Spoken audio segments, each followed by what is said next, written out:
All right. Well, continuing our discussion on today's breaking news from the Supreme Court, Senator Joni Ernst of Iowa joins me now. Senator, welcome back to the program.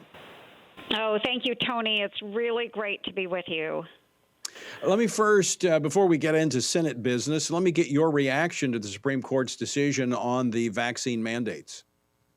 Oh, I am so thankful at least to hear of the mandate being rejected by the Supreme Court coming down on our larger businesses across the United States. I absolutely believe it was an overreach of our federal government to do that. I do think it is worth exploring more how we can help those that are in the healthcare industry, but at least we feel very good about the decision that they've handed down when it comes to the overreach of the Biden administration with our larger employers. Yeah, it's amazing. No one ever thought, at least conservatives never thought, that the Supreme Court would be the backstop to constitutional government. But that was the result of the hard work that you and your colleagues did, along with former President Trump, in getting strict constructionists appointed to the courts. Yes. Oh, yes. And that was a heavy lift, but thankfully we were able to do that. And we do have those that will actually look at our Constitution, read it, know it, understand it, and now put it into practice. Senator, I'm going to move on to what's happening there in just outside the chamber that you're in, where the Senate Majority Leader, Chuck Schumer, his crusade to get rid of the filibuster in the name of voting rights. Apparently a huddle today with the president and Democratic senators. What's the latest? Well, the latest here is that we do know now that there are, well, we know at least one member of the Democratic caucus has COVID and so cannot be voting on the floor. We also know that there are two senators which have very publicly today rejected the idea of changing the filibuster. So Senator Kirsten Sinema of Arizona and Senator Joe Manchin of West Virginia, both of them have made public statements today saying that they did not believe it was the right thing to do. So as of this moment, we do feel that the Senate filibuster will remain in place. However, there is still discussion out there about having a vote on the what they are terming the voting rights bill.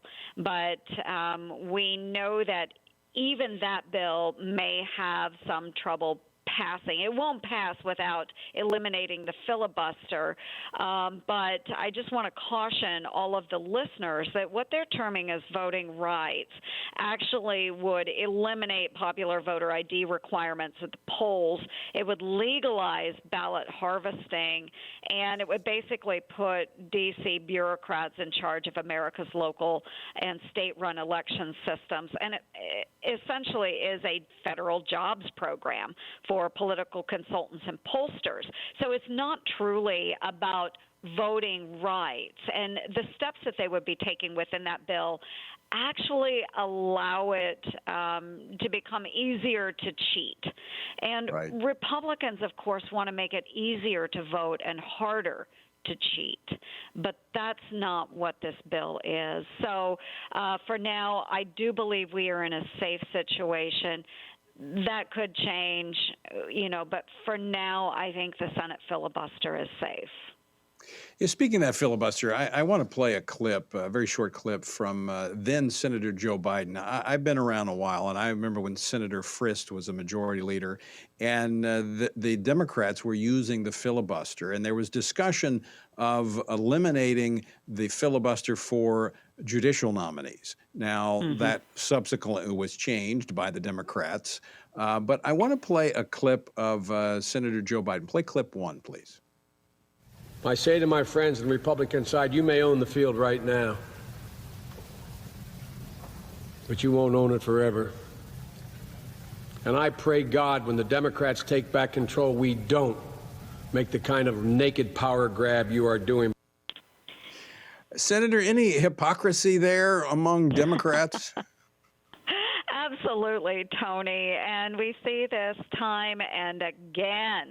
And we have turned this, the filibuster flip flop in the United States Senate.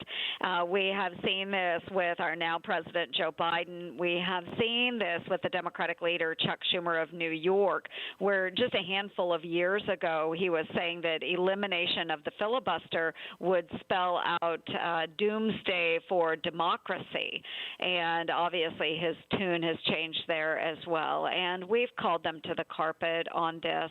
And I know that there are many members that are dreading having to take a vote. Should Leader Schumer decide to go forward with that vote, they really do not want to have a record.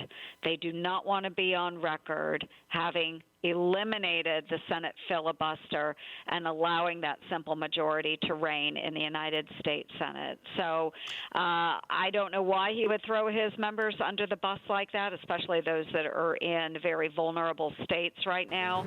But I think it's all about self-preservation for him. Yeah, I think you're right. I think that explains a lot, trying to ward off a primary challenger from New York. Not going to say who, but someone who's gotten a lot of attention. Senator Ernst, always great to talk with you. Thanks so much for coming on today. Thank you, Tony. Have a great day. You too.